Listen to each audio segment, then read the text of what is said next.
Hey everybody, my name is KingStix and today I have a brand new commentary guide for you. It is going to be Sion, and I know I did him yesterday, but this game is a lot of fun. The enemy team has a blitzcrank, so we're just going to stack up for the invade in this bush. Gonna start Q and get off a complete charge, knocking them all up for a long period of time and doing loads of damage as well. If Rakan was here and wasn't in base, we definitely could have gotten a triple kill or maybe even a quadra kill right there.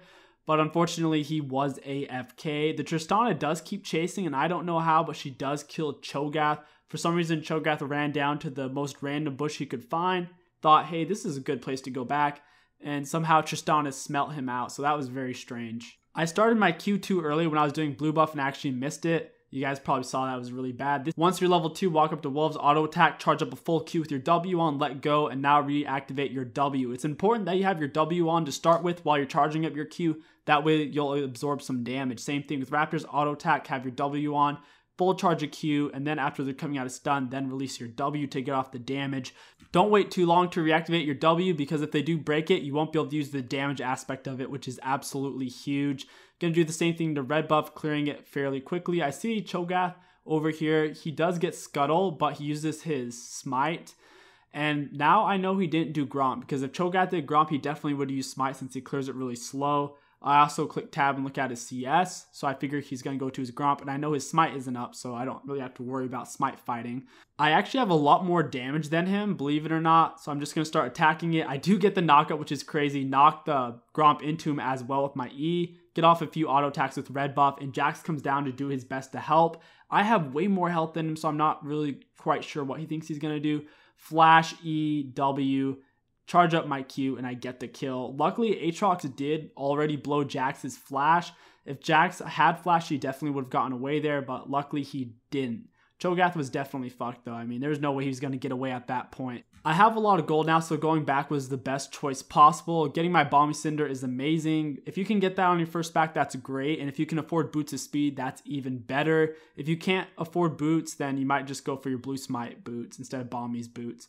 Gonna come up on Draven, Q. I didn't charge up all the way since he threw out his E, and it would have canceled my Q, so I just got off the slow and a little bit of damage. Since I didn't actually get to use the knockup aspect of my Q, the gank wasn't very successful. However, I did get off some solid damage and blow Blitzcrank's passive. Cho'Gath does come in, so now we do just have to back off. I'm walking up just to test my damage and their damage, and I realized, yeah, this is probably a pretty bad idea, and I should probably back off. Cho'Gath cancels my Q, which is really annoying.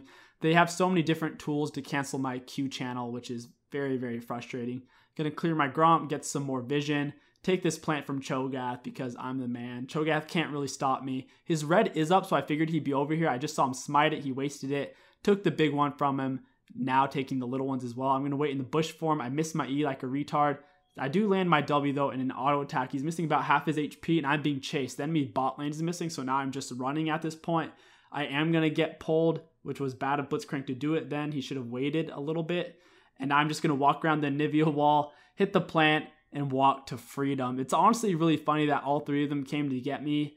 And in the end, I just got away so easily. It's fairly anticlimactic. Going to take my blue here. Whenever you do have your ultimate, I highly suggest ganking bot lane. It's a really good tool, especially since there's two of them. Run it right into them. Immediately charge Q after you land your knockup on your ultimate. Because once you do knock them out with your ultimate, even if you didn't go very fast, it'll be long enough for you to get off a knockup channel on your Q. So it's going to be a very easy CC chain once you do land your ultimate. It's very difficult for most enemy laners to play against, especially since you could ult from multiple directions, and it comes so fast that unless they have their flash, they typically can't get away from you or dodge it in general. I did see Cho'Gath bot lane, and my clears are fast enough to where I can take his jungle while he's on the opposite side of the map and get away with it. I'm just waiting for the Jax right now. And I see he's in the bush, so now's a good time. Hit the plant, and I have my W on, land my slow aspect of my Q, slow with my E, and now we're going to finish chasing him down. I did land double slows, so it was just enough CC for us to finish him off. Now that Jax is dead, we might as well push lane. Jax is going to miss out on all these minions now, and we're going to almost take his turret. I also got quite a bit of golden XP from those minions as well, because me and Aatrox were kind of sharing a little bit. After a successful gank, 9 times out of 10, shove it in, the enemy laner will miss out on a lot of minions. I say this all the time, but in low elo, I see so many successful ganks, and then the jungler just walks away like nothing ever happened and wastes a lot of opportunity to hurt the enemy laner.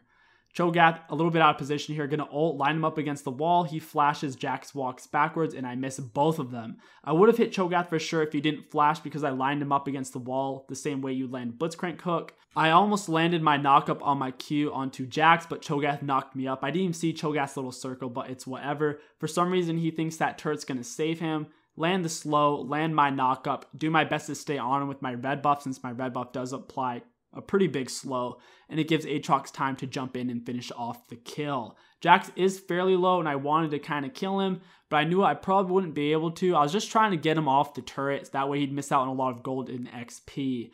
I can't really gank mid. If my ult was up, I'd go in behind the turret and ult Anivia, but my ult isn't up, so there's not a whole lot I can do. So I'm just going to go ahead, head home, build towards my Thornmail at this point, because after you have your Cinderhulk and your Ninja Tabbies or your Merc Treads, always go for Thornmail until lock it. Thornmail will make you impossible to kill for an ADC in the early and mid game. Here, Draven lines himself up against the wall. He has nowhere to juke, so he has to flash the wall. Otherwise, he was going to die for sure. With all my ult damage, he would have been toast. Anivia teleports in, and she's giving us quite a bit of trouble with her slows. Luckily, we have enough CC to deal with it, and they're forced to retreat. Cho'Gath's coming in from behind. I'm trying to get off as much CC as possible, and I wasn't tanking the turret initially, so I felt comfortable doing it because I knew the enemy couldn't burst me if the turret wasn't also shooting me. Jax jumps in. I completely whiff my Q like a dingleberry.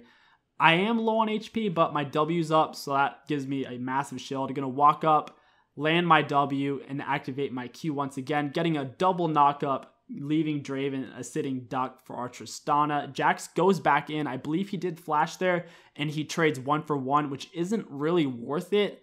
Trading 1-for-1 against a stronger team comp is never really a good idea. In that case, Jax should have just backed off because we were going to get the turret regardless. For those of you wondering why our team comp is stronger, we have way more CC. We have loads of knockups between me, Rakan, and Aatrox.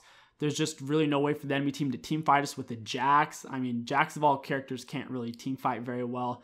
Not to mention, their Anivia isn't the best, and she's not very good at stopping my ult with her wall. If the Anivia was pro, she should be able to stop my wall 10 out of 10 times, but this Anivia is a little bit slow on her wall ability, which you will see throughout this game. I'm going to get off some sick ults here pretty soon. I was nearly in melee range, so it was a good time to activate my ult. I immediately charged up a Q after landing ult, land a double knockup. I don't think it actually knocked up Blitzcrank, but I knew it got Anivia there. Definitely worth it. We get a double kill. We almost killed Cho'Gath here, which would have been great. At this point, we have 3 people mid, 2 people bot, and Jax is alive. Me and Tristana should have just backed off. There's nothing really to gain in this situation. If Jax doesn't come, we wouldn't even have been able to kill the turret. We would have just done some more damage to it. Overall, bad choice. I speed up after I die, and it's really funny that they didn't try to pill for the Draven, and I end up killing him. Really satisfying whenever that happens, because in reality, you should be dead, but your passive is pretty shitty on Sion, to be honest, but it's good enough in lower elo to chase people down and kill them typically. Sion's passive, even though I say it's shitty, it can be good at times, especially in a long team fight or in a thick team fight, because once you die, if they don't realize where your body is or necessarily what's going on, you can get off a lot of damage with your auto attacks, and they're not really going to waste time trying to kill you since you already are dead. Anivia steps up way too far here, and my team's right behind me. Charge up my Q. She gets way too close. I'm going to ult right into her. She tries to stun me, but you can't stun Sion when he's ulting. Big mistake on her part. My team is going to follow up now. Amazing CC by Rakan. He herds them together, knocks up, and I'm just going to proceed to do my best to tank and land as much CC as possible for my team. I have a Tristana and Orianna. Both of them need a strong front line, so in this case, I don't really have to worry about pilling since they don't have any jump champions. All they have for a jump champion is Jax, but he can't go invisible or anything, so we can see where he's coming from. So even if he was coming from behind our team, Tristana could ult him away, or worst case scenario, I could back off to the front line, turn around, and help out Tristana and Orianna. Jax does lay a Rift Herald top, so that forces us to back off. We did get an inhibitor though, so it was definitely worth it, even though he got, I believe, 2 turrets there. I am building towards a lock-in now since Sion has so much HP with his items, also with his W passive. Lock-it is a no-brainer, especially when the enemy team has so much CC. Here, I completely messed up my ultimate. I was trying to angle it behind the turret, but I accidentally did it right into the turret. That's just a noob mistake on my part. Rakan tries to follow up in a situation where there's nothing really to follow up on. He wastes his abilities, And now I'm kind of just going back in. We do find a pick on Blitzcrank. Rakan really shouldn't have gone back in with a 4th HP. He does end up dying. Aatrox goes in, flashes, trades 1 for 1. Right now, we just need to back up since we're under turret with no minions. There's not a whole lot we can do. Now it's a 2 for 3 trade since we did kill Blitzcrank at the beginning. We do just need to back up. Even though we do have a cannon wave, since we don't have Baron buff, we can't really push it in on Anivia since she has such strong wave clear. I'm going to take down this dragon with Orianna. It goes a little bit slow. I would have liked it if Tristana came with us, but for some reason she went top lane. Doesn't make a whole lot of sense. She almost dies at 2 different points while she was being chased. That could have gone very poorly. If they killed her, they might have been able to force a Baron since they do have Cho'Gath. Luckily, Tristana doesn't die, and Rakan has an Ardent Sensor so she can heal off of the Baron. My ultimate is up, so is my log, so I'm looking for a fight here. Their blue buff is up, and I really wanted my team to help me take it. It would have gone a lot faster. I do get it, though. Charge up my ultimate. I end up barely missing, almost nipping Blitzcrank's hitbox. Rakan does an amazing flash, dash, ultimate. Herds them all together. I walk forward to push Anivia off the fight. That way she can't lay her ultimate onto my team. I succeed, get a double knockup. Holding the front line, it kept Anivia from being able to use her ult properly. And it also kept Draven and Blitzcrank from getting a pick on any of our teammates. And that is going to wrap up this commentary guide. Overall, I believe Sion is a fairly strong champion in the jungle. If your team needs a tank, you should definitely think about picking him. Sion has massive pick potential in the mid and late game. He's also probably one of the tankiest champions in the whole game besides Cho'Gath. Anyways, guys, I hope you enjoyed this video. If you did, don't forget to like, comment, and subscribe. It helps me out tremendously. Thank you all so much for watching, and I'll catch you next time. Yeah.